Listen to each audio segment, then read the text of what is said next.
Mas challenging ang roles na gagampanan ni Alden Richards at Luis de los Reyes sa bagong kapuso teleserye na pagbibidahan nila. Kwento ng dalawa, mapapasabak sila rito sa mas madadramang eksena. Ang Star Bites hatid ni Aubrey Carampel.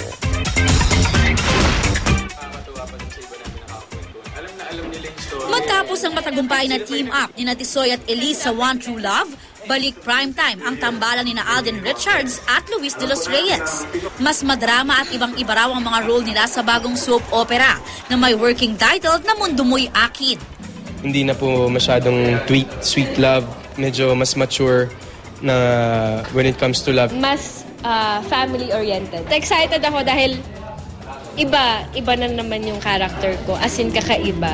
May makakasama rin daw silang isa pang babaeng artista na bubuo ng kanilang love triangle.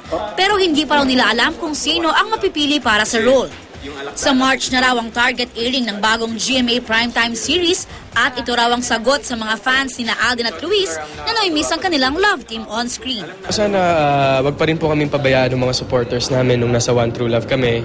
And hindi naman po kami napapagod ni Luis mag-reinvent sa sarili namin eh. Aubrey Carampel, GMA News.